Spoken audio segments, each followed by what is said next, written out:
Module 1 Logistics and Supply Chain Management Part 5. First one is Automation in Logistics.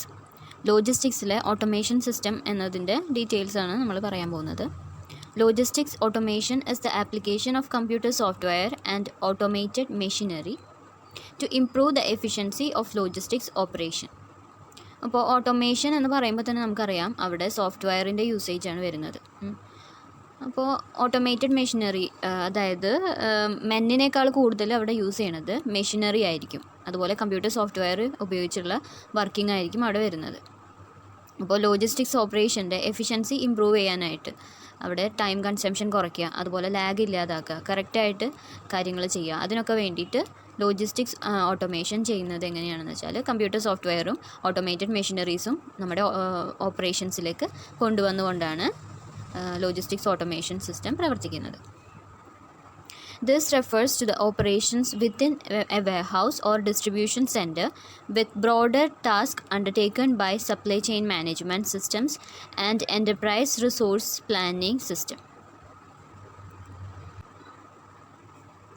അപ്പോൾ ഇവിടെ മെയിനായിട്ട് use ചെയ്യുന്നത് supply chain management system, അതുപോലെ തന്നെ എൻ്റർപ്രൈസ് റിസോഴ്സ് പ്ലാനിങ് സിസ്റ്റം. ഈ രണ്ട് സിസ്റ്റംസ് യൂസ് ചെയ്തിട്ട് ഒരു ലോജിസ്റ്റിക്സ് ഓപ്പറേഷൻസിൻ്റെ സ്പീഡ് കൂട്ടാൻ വേണ്ടിയിട്ട് അല്ലെങ്കിൽ എഫിഷ്യൻസി കൂട്ടാൻ വേണ്ടിയിട്ടാണ് ഇവിടെ ഓട്ടോമേഷൻ സിസ്റ്റം യൂസ് ചെയ്യുന്നത്. അപ്പോൾ refers to the operations within a warehouse, ഒരു വെയർഹൗസിനുള്ളിൽ അല്ലെങ്കിൽ ഡിസ്ട്രിബ്യൂഷൻ സെൻറ്ററിനുള്ളിൽ അവിടുത്തെ എല്ലാ ടാസ്കുകളും കോർഡിനേറ്റ് ചെയ്ത് ചെയ്യാനുള്ള രീതിക്ക് സപ്ലൈ ചെയിൻ മാനേജ്മെൻറ്റ് സിസ്റ്റംസും എൻ്റർപ്രൈസ് റിസോഴ്സ് പ്ലാനിങ് സിസ്റ്റംസും ഒക്കെ കൊണ്ടുവരാമെന്നുള്ളതാണ് ഓട്ടോമേഷൻ ലോജിസ്റ്റിക്സിൽ വരുന്നത്. Automation is the use of various control systems for operating equipment such as machinery, processes in factories, switching in telephone networks, stabilization of ships, and other applications with reduced human intervention. നമ്മൾ പറഞ്ഞതുപോലെ തന്നെ automation എന്ന് പറയുമ്പോൾ തന്നെ അറിയാം അവിടെ human resources, അതായത് men work ചെയ്യുന്നതിന് പകരം മെഷീനറീസ് ആയിരിക്കും അവിടെ കാര്യങ്ങൾ ചെയ്യുന്നത്.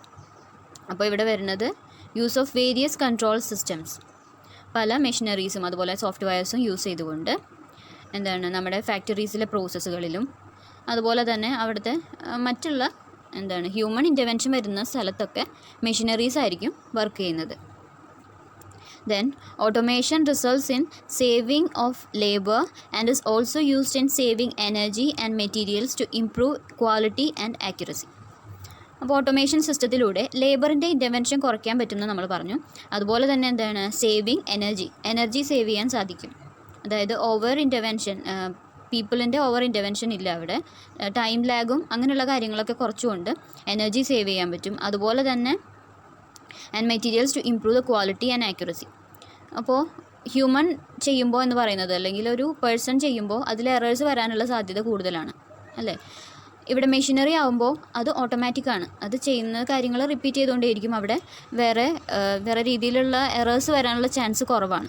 ഓക്കെ, അപ്പോൾ ആക്യുറസിയും ക്വാളിറ്റിയും ഇൻക്രീസ് ചെയ്യുന്നതിന് ഓട്ടോമേഷൻ സിസ്റ്റത്തിലൂടെ സാധിക്കുന്നുണ്ട്. അപ്പോൾ advantages of automation: automated goods in processes. Incoming goods can be marked with barcodes and the automation system notified of the expected stock. അപ്പോൾ ഇൻകമ്മിങ് ഗുഡ്സിനെ ബാർകോഡ്സ് വെച്ച് സ്കാൻ ചെയ്തിട്ടാണ് ഓരോ സപ്ലയേഴ്സിൽ നിന്നും ഓർഗനൈസേഷനിലേക്ക് കൊണ്ടുവരുന്നത്. അപ്പോൾ എന്ത് തരത്തിലുള്ള ഗുഡ്സാണ്, അതിൻ്റെ നേച്ചർ എന്താണെന്നുള്ള കാര്യമൊക്കെ ഓട്ടോമേഷൻ സിസ്റ്റത്തിലും റെക്കോർഡ് ചെയ്തിട്ടുണ്ടാവും. On arrival the goods can be scanned and thereby identified and then taken via conveyor, sortation system and automated cranes into and automatically assigned storage location. അപ്പോൾ നമ്മൾ പറഞ്ഞു ഇൻകമ്മിങ് ഗുഡ്സിനെ first തന്നെ mark ചെയ്ത് scan ചെയ്തിട്ടാണ് കൊണ്ടുവരുന്നത്. അപ്പോൾ ഇതിനെ സ്കാൻ ചെയ്ത് അതിൻ്റേതായ സ്റ്റോറേജ് ലൊക്കേഷനിലേക്ക് എത്തിക്കുന്ന ഒരു പ്രോസസ്സാണ് ഓട്ടോമേറ്റഡ് ഗുഡ്സ് ഇൻ പ്രോസസ്സസ് ഇതിൽ വരുന്നത്. അത് കൺവെയേഴ്സ് വഴി അല്ലെങ്കിൽ സോർട്ടേഷൻ സിസ്റ്റം വഴിയാവാം, അല്ലെങ്കിൽ ഓട്ടോമേറ്റഡ് ക്രെയിൻസ് അതിനെ പിക്ക് ചെയ്ത് അതിൻ്റെ സ്റ്റോറേജ് ലൊക്കേഷനിലേക്ക് ഓട്ടോമാറ്റിക്കലി എത്തിച്ചോളും. അപ്പോൾ നേച്ചർ എന്ന് പറയുമ്പോൾ ഓരോ സ്റ്റോക്കിനും ഓരോ നേച്ചറാണ്. പെറിഷബിൾ ഗുഡ്സ് ഉണ്ടാവും. ഇപ്പോൾ ഫ്രൂട്ട്സ് വെജിറ്റബിൾസ് ഒക്കെ ആണെങ്കിൽ അതൊക്കെ പെറിഷബിൾ ആണ്.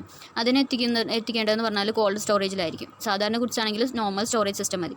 അപ്പോൾ അങ്ങനെ ഓരോന്നിൻ്റെ നേച്ചർ അനുസരിച്ച് ഈ ഓട്ടോമേറ്റഡ് സിസ്റ്റം അതിനെ ഓട്ടോമാറ്റിക്കലി ഓരോ സ്റ്റോറേജ് ലൊക്കേഷൻ അസൈൻ ചെയ്ത് അതിലേക്ക് എത്തിക്കുന്നതാണ് ഈ ഒരു പ്രോസസ്സിൽ വരുന്നത്. Next one, automated goods retrieval for orders. On receipt of orders, the automation system is able to immediately locate goods and retrieve them. അപ്പോൾ ഇതിൽ പറയുന്നത് ഓട്ടോമേഷൻ സിസ്റ്റത്തിന് അറിയാം, ഓട്ടോമേഷൻ സിസ്റ്റത്തിൽ ഓൾറെഡി സ്കാൻ ചെയ്ത് റെക്കോർഡ് ചെയ്തിട്ടുണ്ടാവും ഏതൊക്കെ ഗുഡ്സ് ഏതൊക്കെ ലൊക്കേഷനിലാണ് ഇരിക്കുന്നതെന്ന്. അതുകൊണ്ട് തന്നെ ഹ്യൂമൻ ബീയിങ്സ് ഒരു ഫയൽ അല്ലെങ്കിൽ റെക്കോർഡ് ചെക്ക് ചെയ്ത് അതിൽ നിന്നും എവിടെയാണ് ആ പ്രൊഡക്റ്റ് ഇരിക്കുന്നത് എന്നുള്ള ലൊക്കേറ്റ് ചെയ്യുന്നതിനേക്കാൾ സ്പീഡിൽ ഒരു ഓട്ടോമേഷൻ സിസ്റ്റം വഴി നമുക്ക് ലൊക്കേറ്റ് ചെയ്യാനും ഗുഡ്സിനെ അവിടെ നിന്ന് അതിൻ്റെ പ്രൊഡക്ഷൻ പ്ലേസിലേക്ക് എത്തിക്കാനും സാധിക്കുന്നതാണ്. Then automated dispatch processing. Dispatch എന്ന് പറയുമ്പോൾ തന്നെ അറിയാം അതൊരു ഫൈനൽ സ്റ്റേജ് ആണ് അല്ലേ. Combining knowledge of all orders placed at the warehouse, the automation system can assign pick the goods into dispatch units and then into outbound loads. അപ്പോൾ ഇവിടെ നമുക്ക് വന്നിട്ടുള്ള ഓർഡേഴ്സ് എല്ലാ ഓർഡേഴ്സിനെയും കമ്പൈൻ ചെയ്തിട്ട് അത് ഫുള്ളായിട്ട് നമ്മൾ ആ ഒരു സ്റ്റോറേജ് ലൊക്കേഷനിൽ നിന്നും പിക്ക് ചെയ്ത് ഓരോന്നിനെയും അതിൻ്റേതായിട്ടുള്ള പാക്കിലേക്ക് എത്തിച്ച് അതിനെ അവിടെ നിന്ന് ഡിസ്പാച്ച് ചെയ്യുകയാണ്. ഓരോ ലോഡായിട്ട് ഡിസ്പാച്ച് ചെയ്യാണ്. ഇവിടെ ഔട്ട് ബൗണ്ട് ലോജിസ്റ്റിക്സ് ആണ് വരുന്നത്. ഔട്ട് ബൗണ്ട് ലോജിസ്റ്റിക്സ് എന്ന് പറയുമ്പോൾ പ്രൊഡക്റ്റിനെ അതിൻ്റെ പ്രൊഡക്ഷൻ സെൻറ്ററിൽ നിന്നും ഫിനിഷ്ഡ് ഗുഡ്സിനെ അവിടെ നിന്ന് പിക്ക് ചെയ്ത് കസ്റ്റമേഴ്സിലേക്ക് എത്തിക്കുന്ന ഒരു പ്രോസസ്സാണ്. അപ്പോൾ അതുകൊണ്ട് തന്നെ ഇവിടെ വരുന്നത് ഔട്ട് ബൗണ്ട് ലോജിസ്റ്റിക്സ് ആണ്. If needed, packaging to ensure proper protection for further distribution or to change the package format for specific retailers or customers. അപ്പോൾ ഇവിടെ വരുന്നത് ഒരു കാര്യം കൂടെ പറയുന്നുണ്ട്. നമുക്കറിയാം പല ടൈപ്പ് ഓഫ് ഗുഡ്സ് ആയിരിക്കും. അപ്പോൾ ഗുഡ്സിൻ്റെ ആ ഒരു സംരക്ഷണം അതിന് വേണ്ടിയിട്ട്, അതായത് പ്രശ്നമൊന്നുമില്ലാതെ സേഫായിട്ട് ഗുഡ്സ് എത്തിക്കാൻ വേണ്ടിയിട്ട് ഫർദർ പാക്കേജിങ് വേണമെന്നുണ്ടെങ്കിൽ അതും ഇവിടെ ചെയ്യുന്നതായിരിക്കും. A complete warehouse automation system can drastically reduce the work force required to run a facility. അപ്പോൾ ഫുൾ ഓട്ടോമേറ്റഡ് ആയിട്ടുള്ള ഒരു വെയർഹൗസ് ആണെങ്കിൽ അവിടെ ഹ്യൂമൻ ബീയിങ്സിൻ്റെ മൂവ്മെൻറ്റ്സ് അല്ലെങ്കിൽ അവരുടെ ഒരു ഇൻ്റർവെൻഷൻ കുറയ്ക്കാനായിട്ട് സാധിക്കുന്നുണ്ട്.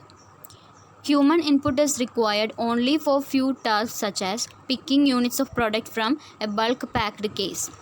അപ്പോൾ ഇവിടെ പറയുന്നത് ഓട്ടോമേഷൻ സിസ്റ്റത്തിലൂടെ ബാക്കി എല്ലാ കാര്യങ്ങളും നമുക്ക് അതിലൂടെ സാധിക്കുന്നുണ്ട്. ആകെ നമുക്കൊരു വർക്ക് ഹ്യൂമൻ ബീയിങ്ങിന് വരുന്നതെന്ന് വെച്ചാൽ ഓരോ പ്രൊഡക്ഷൻ യൂണിറ്റ്സിൽ നിന്നും വലിയ കേസുകളിലുള്ള അല്ലെങ്കിൽ വലിയ പാക്കേജുകളിലുള്ള ബൾക്ക് പാക്കേജുകളിലുള്ള പ്രോഡക്റ്റ്സ് അതിൽ നിന്നും പിക്ക് ചെയ്ത് എടുക്കുക എന്നുള്ളൊരു കാര്യം മാത്രമേ ഹ്യൂമൻ ബീയിങ്സിന് ഇവിടെ വരുന്നുള്ളൂ. ബാക്കിയെല്ലാം ഓട്ടോമേറ്റഡ് സിസ്റ്റം ആയിരിക്കും ഡീൽ ചെയ്യുന്നത്. Then other benefits of automation includes, അതായത് ചെറിയ കുറച്ച് അഡ്വാൻറ്റേജസും കൂടെ വരുന്നുണ്ട്. ഇംപ്രൂവ്ഡ് ക്വാളിറ്റി, നേരത്തെ പറഞ്ഞതാണ് നമ്മൾ, ക്വാളിറ്റി ഇൻക്രീസ് ചെയ്യാനായിട്ട് സാധിക്കും. അതായത് ഹ്യൂമൻ ബീയിങ്സ് ചെയ്യുന്നതിനേക്കാളും എറേഴ്സ് കുറഞ്ഞ് ചെയ്യാനായിട്ട് ഓട്ടോമേറ്റഡ് സിസ്റ്റത്തിലൂടെ സാധിക്കുന്നുണ്ട്.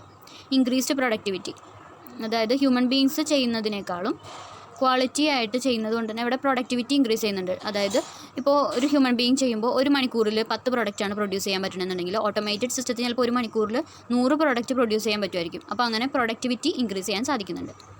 ഇൻക്രീസ്ഡ് കൺസിസ്റ്റൻസി ഓഫ് ഔട്ട്പുട്ട്, ഒരു യൂണിറ്റ് ഒരു മെഷീൻ അല്ലെങ്കിൽ ഓട്ടോമേറ്റഡ് സിസ്റ്റം ഒരു ഓർഗനൈസേഷനിൽ ഫിക്സ് ചെയ്ത് കഴിഞ്ഞാൽ അതിനൊരു കപ്പാസിറ്റി ഉണ്ടാവും, ഒരു മണിക്കൂറിൽ ഇത്ര ഔട്ട്പുട്ട് പുറത്തേക്ക് വരും എന്നുള്ളത്. പക്ഷേ ഹ്യൂമൻ ബീയിങ്സ് ചെയ്യുമ്പോൾ അങ്ങനെയല്ല. അവരുടെ ആ ഒരു ടൈമിൽ അവരുടെ ഒരു മെൻറ്റാലിറ്റി അല്ലെങ്കിൽ അവരുടെ സ്ട്രെങ്ത്ത് അതിനൊക്കെ അനുസരിച്ച് സ്ട്രെയിനും കാര്യങ്ങളൊക്കെ അനുസരിച്ച് ആ ഔട്ട്പുട്ടിൻ്റെ നമ്പർ ചേഞ്ച് ചെയ്യാൻ സാധ്യതയുണ്ട്. പക്ഷേ ഒരു മെഷീനറി ആകുമ്പോൾ അങ്ങനെയല്ല, അതിനൊരു ഫിക്സഡ് ടൈമിനുള്ളിൽ അത് ഇത്രയും യൂണിറ്റ്സ് പുറത്തെത്തിക്കുന്നുള്ളൊരു കപ്പാസിറ്റി അതിനുണ്ടാവും. അതുകൊണ്ട് തന്നെ ഔട്ട്പുട്ട്സ് കൺസിസ്റ്റൻസി ഉണ്ടാവും. അതായത് ഒരു മണിക്കൂറിൽ 100 പ്രൊഡക്റ്റ് ആണെങ്കിൽ 100 പ്രൊഡക്റ്റ് പുറത്തെത്തുന്നുള്ളൊരു കാര്യം ഫിക്സ്ഡ് ആയിരിക്കും. Then reduced direct labour cost and expenses. Direct labour cost ഇവിടെ റെഡ്യൂസ് ചെയ്യാൻ പറ്റുന്നുണ്ട്. നമ്മൾ പറഞ്ഞു ഹ്യൂമൻ ബീയിങ്സിൻ്റെ ഇൻ്റർവെൻഷൻ കുറവായിരിക്കും ഓട്ടോമേറ്റഡ് സിസ്റ്റം ഉണ്ടെന്നുണ്ടെങ്കിൽ. അപ്പോൾ അവിടെ ലേബറിൻ്റെ ഇൻ്റർവെൻഷൻ കുറവായിരിക്കും, ലേബർ കോസ്റ്റും എക്സ്പെൻസസും അതുപോലെ തന്നെ കുറയും. ദെൻ ഇനി പറയുന്നത് disadvantages of automation system. First one, causing unemployment and poverty by replacing human labour. അതാണ് ഇവിടെ ഫസ്റ്റ് പറയുന്നത്. നമ്മൾ നേരത്തെ പറഞ്ഞു ഹ്യൂമൻ ബീയിങ്സിൻ്റെ വർക്ക് കുറയ്ക്കുന്നുണ്ട് അല്ലെങ്കിൽ ഹ്യൂമൻ ബീയിങ്സിൻ്റെ ഇൻ്റർവെൻഷൻ കുറവാണെന്ന് പറഞ്ഞു. അപ്പോൾ എല്ലാ കമ്പനീസും ഓട്ടോമേറ്റഡ് ആയി കഴിഞ്ഞാൽ അൺഎംപ്ലോയ്മെൻറ്റ് വരുന്നുണ്ട്. ഓട്ടോമേറ്റഡ് സിസ്റ്റം വരുമ്പോഴേക്കും അവിടെയുള്ള കുറച്ച് വർക്കേഴ്സിൻ്റെ ജോലി നഷ്ടപ്പെടും. അപ്പോൾ അത് ഇതിൻ്റെ ഒരു ഡിസഡ്വാൻറ്റേജ് ആണ്. Security threats or vulnerability. ഇവിടെ വരുന്നത് സെക്യൂരിറ്റി ത്രെറ്റ്സ്, അതായത് മെഷീനറീസ് ആണ് വർക്ക് ചെയ്യുന്നത്. അപ്പോൾ അവിടെ എന്തെങ്കിലും കംപ്ലയിൻസ് വന്ന് ഏതെങ്കിലും ഹ്യൂമൻ ബീയിങ്സിന് എന്തെങ്കിലും ത്രെട്ട് ഉണ്ടാവുകയാണെന്നുണ്ടെങ്കിൽ അതിനെ നമുക്ക് കൺട്രോൾ ചെയ്യാൻ പറ്റില്ല. ഒരു മെഷീനെ നമുക്ക് ഒരിക്കലും കൺട്രോൾ ചെയ്യാൻ പറ്റില്ല, അതിന് ബ്രെയിൻ ഇല്ല അല്ലേ. അപ്പോൾ അതുകൊണ്ട് തന്നെ അത് അൺകൺട്രോളബിൾ ആണ്. അതിൻ്റെ വർക്ക് അതിൻ്റെ ആ ഒരു പ്രോസസ്സ് കണ്ടിന്യൂസ് ആയിട്ട് ചെയ്തുകൊണ്ടേയിരിക്കും. അപ്പോൾ അങ്ങനെ ഒരു ഇൻസെക്യൂരിറ്റി അവിടെ വരുന്നുണ്ട്. Next one unpredictable or excessive development cost. അപ്പോൾ ഡെവലപ്മെൻറ്റ് കോസ്റ്റ്, അതായത് ഒരു ഓട്ടോമേഷൻ സിസ്റ്റം വെക്കുന്നതിന് വലിയൊരു ഫിക്സഡ് കോസ്റ്റ് വരുന്നുണ്ട്. അതുപോലെ തന്നെ മെയിൻ്റനൻസ് കോസ്റ്റും വരും. ഒരു പ്രൊഡക്റ്റ് ഒരു മെഷീനറി ഒരു ഓർഗനൈസേഷനിലേക്ക് കൊണ്ട് ഫിക്സ് ചെയ്യുന്ന ആ ടൈമിൽ അതിൻ്റെ ഫിക്സേഷൻ കോസ്റ്റ്, അതുപോലെ തന്നെ ആ ടൈമിൽ ഒരു ലേബറിനാണെങ്കിൽ അത്ര കോസ്റ്റ് വരുന്നില്ല, മന്ത്ലി സാലറിയാണ്. പക്ഷേ ഇതങ്ങനെയല്ല, ആ ഓട്ടോമേറ്റഡ് സിസ്റ്റത്തിൻ്റെ ഫുൾ കോസ്റ്റ് നമ്മൾ ഫസ്റ്റ് മീറ്റ് ചെയ്താൽ മാത്രമേ അതിന് നമുക്ക് ഒരു ഓർഗനൈസേഷനിൽ ഫിക്സ് ചെയ്യാൻ പറ്റുള്ളൂ. അതുപോലെ തന്നെ അതിൻ്റെ കാര്യങ്ങൾ മെയിൻറ്റെയിൻ ചെയ്യേണ്ട ഒരു മെയിൻ്റനൻസ് കോസ്റ്റും കൂടെ വരുന്നുണ്ട്. ഹയർ ഇനീഷ്യൽ കോസ്റ്റ്, അത് തന്നെയാണ് പറയുന്നത്. അതൊരു ഓട്ടോമേറ്റഡ് സിസ്റ്റം നമുക്ക് ഫിക്സ് ചെയ്യണമെന്നുണ്ടെങ്കിൽ ഇനീഷ്യലി നമ്മളൊരു ബൾക്ക് കോസ്റ്റ് അവിടെ ഇൻകർ ചെയ്താൽ മാത്രമേ നമുക്ക് ആ ഒരു ഓട്ടോമേറ്റഡ് സിസ്റ്റത്തിനെ ഹയർ ചെയ്യാൻ പറ്റുള്ളൂ. ഓക്കെ, ദെൻ നെക്സ്റ്റ് വരുന്നത് components of logistics automation system. മെയിനായിട്ട് ഇവിടെ 3 കമ്പോണൻറ്റ്സ് ആണ് പറയുന്നത്. First one fixed machinery. നമുക്കറിയാം ഓട്ടോമേറ്റഡ് സിസ്റ്റമാണ്, മെഷീനറീസ് കൂടുതലായിരിക്കും, അപ്പോൾ ഫിക്സഡ് മെഷീനറി അവിടെ ആവശ്യമാണ്. നെക്സ്റ്റ് മൊബൈൽ ടെക്നോളജി നമുക്ക് അതിനെ കൺട്രോൾ ചെയ്യാനുള്ള ആ ഒരു പ്രോസസ്സിന് വേണ്ടിയിട്ട് അത് ആവശ്യമാണ്. Then software. ഇത്രയും 3 കാര്യങ്ങളാണ് മെയിനായിട്ട് ലോജിസ്റ്റിക്സ് ഓട്ടോമേറ്റഡ് സിസ്റ്റത്തിൻ്റെ കമ്പോണൻസിൽ വരുന്നത്. അപ്പോൾ ഇവിടെ ഫസ്റ്റ് വരുന്നത് ഫിക്സഡ് മെഷീനറി. അതിൽ 3 പോയിൻറ്റ്സ് ആണ് വരുന്നത്: automated storage and retrieval system, conveyors, then sortation system. First one, automated storage and retrieval system, including cranes, serves a track of locations, allowing many levels of stock to be staked vertically and allowing for highest storage densities and better space utilization than alternatives. ഇവിടെ പറയുന്നത് automated storage and retrieval system ആണ് അല്ലേ. അപ്പോൾ ഇവിടെ human beings location, ഓരോ സ്റ്റോക്കിനുള്ള location human beings allot ചെയ്യുന്നതിനേക്കാൾ വേഗത്തിലും അതുപോലെ തന്നെ മാക്സിമം സ്പേസ് യൂട്ടിലൈസ് ചെയ്തുകൊണ്ട് സ്റ്റോക്കിനെ സ്റ്റോർ ചെയ്യാനായിട്ട് ഈ ഓട്ടോമേറ്റഡ് സിസ്റ്റത്തിലൂടെ സാധിക്കുന്നു. സ്റ്റോർ ചെയ്യാൻ മാത്രമല്ല അവിടെ നിന്ന് റിട്രീവ് ചെയ്ത് പ്രൊഡക്ഷൻ യൂണിറ്റ്സിലേക്ക് എത്തിക്കുന്നതിനും ഈ ഓട്ടോമേറ്റഡ് സിസ്റ്റത്തിലൂടെ സാധ്യമാണ്. അപ്പോൾ ഫിക്സഡ് മെഷീനറിയിൽ ഫസ്റ്റ് വരുന്നത് ഓട്ടോമേറ്റഡ് സ്റ്റോറേജ് ആൻഡ് റിട്രീവൽ സിസ്റ്റമാണ്. ദെൻ നമുക്ക് വേണ്ട ഒരു മെഷീനറി എന്ന് പറയുന്നത് കൺവെയേഴ്സ്. കൺവെയേഴ്സിൽ വരുന്നത് containers can enter automated conveyors in one area of the warehouse and either through hard coded rules or data input be moved to a selected destination.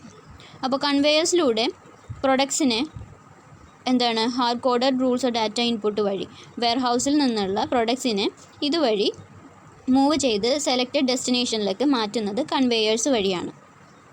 Then next വരുന്നത് sortation system. Similar to conveyors but typically with higher capacity and able to divert containers more quickly. ഇവിടെ sortation system conveyors പോലെ തന്നെയാണ്. അതിൻ്റെ ഡെസ്റ്റിനേഷനിലേക്ക്, അതായത് production ഡെസ്റ്റിനേഷനിലേക്ക് മെറ്റീരിയൽസിനെ എത്തിക്കുക എന്നുള്ളതാണ് sortation സിസ്റ്റത്തിലും വരുന്നത്. പക്ഷേ കൺവെയേഴ്സിനേക്കാളും കൂടുതൽ ഡയറക്ഷൻ മൂവ് ചെയ്യിക്കാൻ, അതായത് ഡയറക്ഷൻ ഡൈവേർട്ട് ചെയ്യാൻ. നമുക്കിപ്പോൾ ഒരു പ്ലേസിലേക്കാണ് പോകേണ്ടത്, ചിലപ്പോൾ പെട്ടെന്ന് പ്ലേസ് ചേഞ്ച് ആയി, സ്റ്റോറേജ് ലൊക്കേഷൻ ചേഞ്ച് ആയെന്നുണ്ടെങ്കിൽ പെട്ടെന്ന് നമുക്കത് മൂവ് ചെയ്യിക്കാനും കൺവെയേഴ്സിനേക്കാൾ കൂടുതൽ sortation സിസ്റ്റം വഴി സാധിക്കുന്നുണ്ട്. അപ്പോൾ അടുത്തതാണ് mobile technology. Radio data terminals. These are hard-held or truck-mounted terminals which connect by radio to logistics automation software and provide instruction to operators moving throughout the warehouse.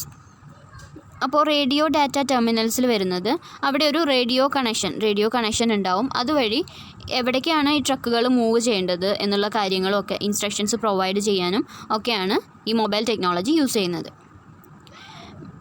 And also have barcode scanners to allow identification of containers more quickly and accurately than manual keyboard entry.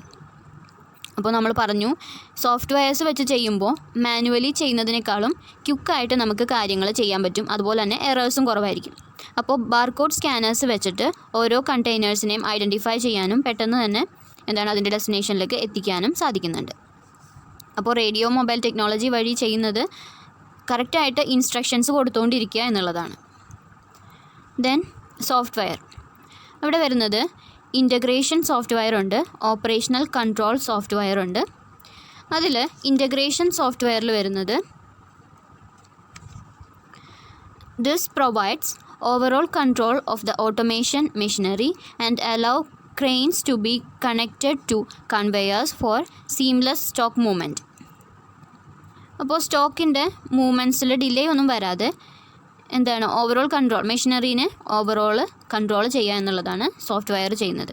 Integration software, അതായത് allowing cranes to connected to conveyors, കൺവേയേഴ്സിനെയും ക്രെയിൻസിനെയും തമ്മിൽ connect ചെയ്യുക. Conveyors എന്തിനു വേണ്ടിയിട്ടാണ്? സ്റ്റോക്കിനെ move ചെയ്യിക്കാൻ വേണ്ടിയിട്ടാണ്.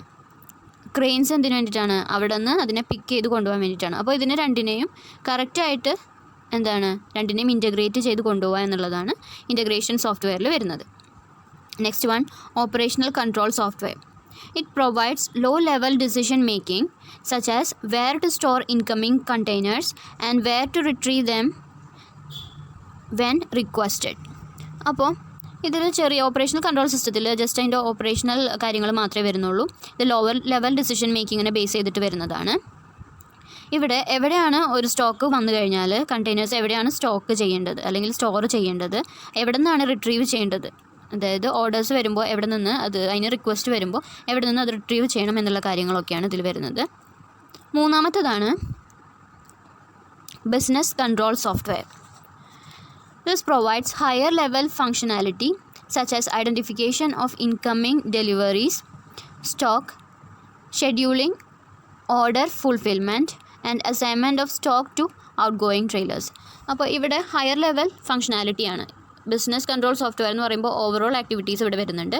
Identification of incoming deliveries, നമുക്ക് വരുന്ന ഇൻകമ്മിങ് ഓർഗനൈസേഷനിലേക്ക് ഡെലിവറി ചെയ്യുന്ന മെറ്റീരിയൽസ് സപ്ലൈസിൽ നിന്ന് ഡെലിവറി ചെയ്യുന്ന കാര്യം വരുന്നുണ്ട്. അതുപോലെ തന്നെ scheduling, order fulfilment.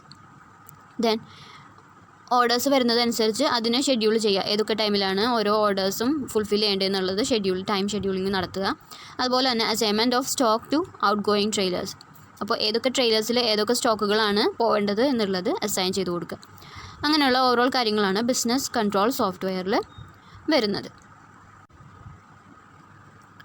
Outsourcing in logistics. Meaning of outsourcing. Outsourcing is a business practice of hiring a party outside a company to perform services and create goods that traditionally were performed in-house by the company's own employees and staff.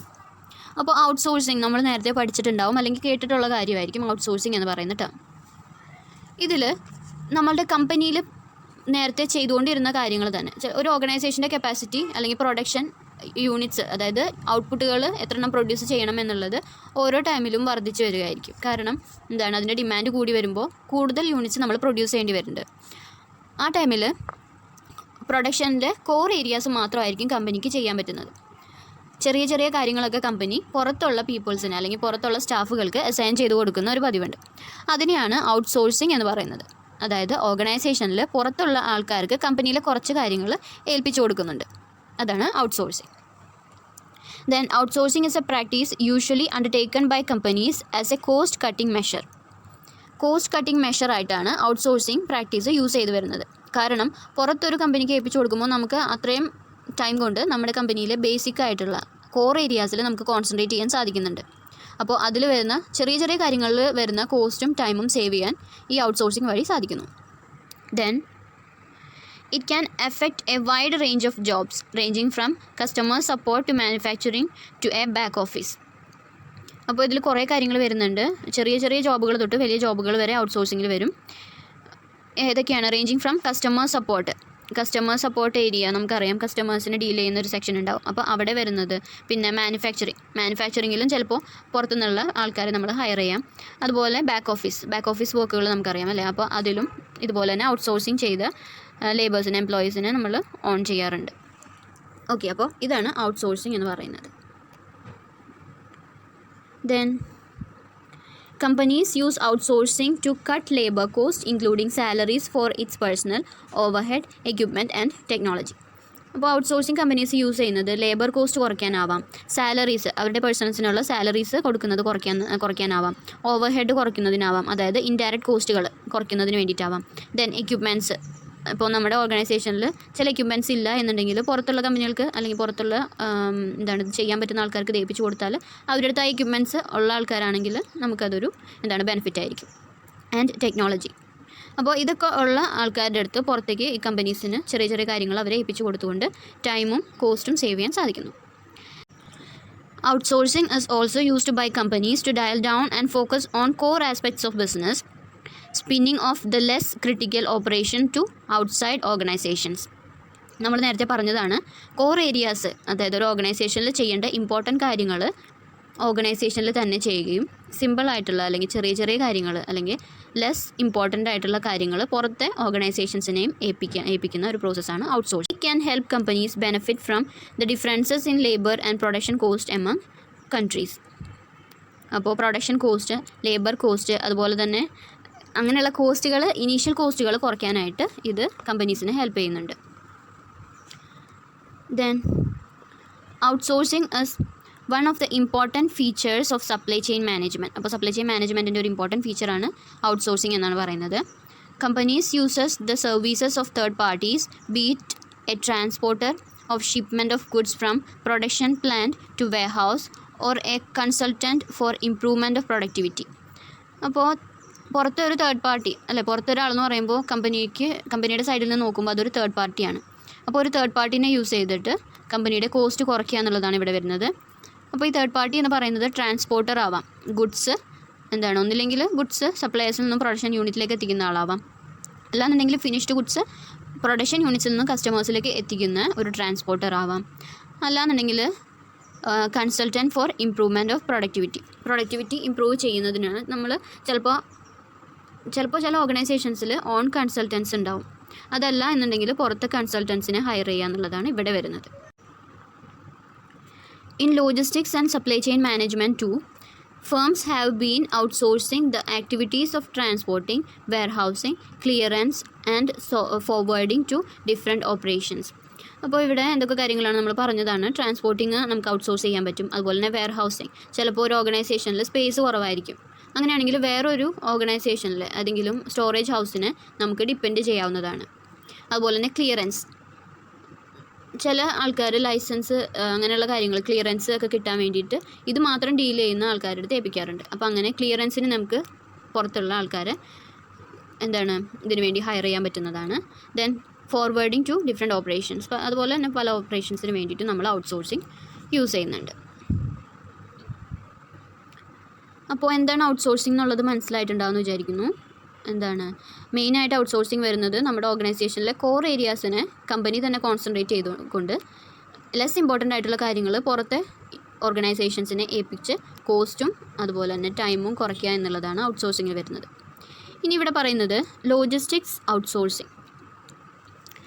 It is defined as engaging a logistics service provider to carry out and manage your company's logistics requirements. മറ്റേ ഇതിൽ പറഞ്ഞതുപോലെ തന്നെയാണ് ലോജിസ്റ്റിക്സിൻ്റെ കാര്യങ്ങൾ deal ചെയ്യാൻ വേണ്ടിയിട്ട് ഒരു logistics service പ്രൊവൈഡറിനെ നമ്മൾ higher ചെയ്യുന്നതാണ് ലോജിസ്റ്റിക്സ് ഔട്ട്സോഴ്സിംഗിൽ വരുന്നത്. The logistics service provider offers a broad number of service activities including customized service. അപ്പോൾ ലോജിസ്റ്റിക് സർവീസ് പ്രൊവൈഡർ കസ്റ്റമൈസ്ഡ് ആയിട്ടുള്ള സർവീസസ് ചെയ്തു തരുന്നുണ്ട്. പല വെറൈറ്റി ഓഫ് സർവീസസ് അവർ പ്രൊവൈഡ് ചെയ്യും. കസ്റ്റമൈസ്ഡ് ആയിട്ടുള്ള സർവീസസ് എന്ന് പറഞ്ഞാൽ ഓരോ ഓർഗനൈസേഷൻസിൻ്റെയും റിക്വയർമെൻറ്റ് അനുസരിച്ച് അവർ പല ആക്ടിവിറ്റീസും കമ്പനീസിന് വേണ്ടി ചെയ്തു കൊടുക്കുന്നുണ്ട്. Then engagement with a logistics service provider is often long term and strategic in nature. അപ്പോൾ ഒരു ലോജിസ്റ്റിക് സർവീസ് പ്രൊവൈഡറായിട്ട് നമ്മളൊരു കരാർ അല്ലെ എഗ്രിമെൻറ്റ് വെക്കുകയാണെന്ന് വിചാരിക്കുക, അല്ലെങ്കിൽ അയാൾ ഹയർ ചെയ്യുകയാണ്. അതൊരു ലോങ് ടേം കോൺട്രാക്റ്റ് ആയിരിക്കും അവരെ കമ്പനിയിലേക്ക് അതിനുവേണ്ടി അപ്പോയിൻറ്റ് ചെയ്യുന്നത്, അല്ലെങ്കിൽ അവരുടെ ഒരു സർവീസ് നമ്മൾ വാങ്ങുന്നത് ലോങ് ടൈമിലേക്ക് വേണ്ടിയിട്ടായിരിക്കും. അതുപോലെ തന്നെ സ്ട്രാറ്റജിക് ഡിസിഷൻ ആയിരിക്കും, നമ്മുടെ ഓർഗനൈസേഷനിലെ strategic ഡിസിഷൻസിൽ ഒന്നാണത്. The service provider will take care of end-to-end logistics requirements such as warehousing, transportation and delivery. അപ്പോൾ ഒരു ലോജിസ്റ്റിക് സർവീസ് പ്രൊവൈഡർ അവിടുത്തെ എല്ലാ കാര്യങ്ങളും ചെയ്യുന്നുണ്ട്. ഏതൊരു കാര്യവും അവർ ഡീൽ ചെയ്യുന്നതാണ്. വെയർ ഹൗസിങ് ചെയ്യുന്നുണ്ട്, ട്രാൻസ്പോർട്ടേഷനിൽ അവർക്ക് ഡീൽ ചെയ്യാം, അതുപോലെ തന്നെ ഡെലിവറി സർവീസസും അവർ പ്രൊവൈഡ് ചെയ്യുന്നുണ്ട്. അപ്പോൾ ലോജിസ്റ്റിക്സിൽ ഔട്ട്സോഴ്സിങ്, അതായത് ഒരു തേർഡ് പാർട്ടീനെ ഇൻക്ലൂഡ് ചെയ്യിക്കുക എന്നുള്ളതാണ് ലോജിസ്റ്റിക്സ് ഔട്ട്സോഴ്സിങ്ങിൽ വരുന്നത്. Okay, then thank you.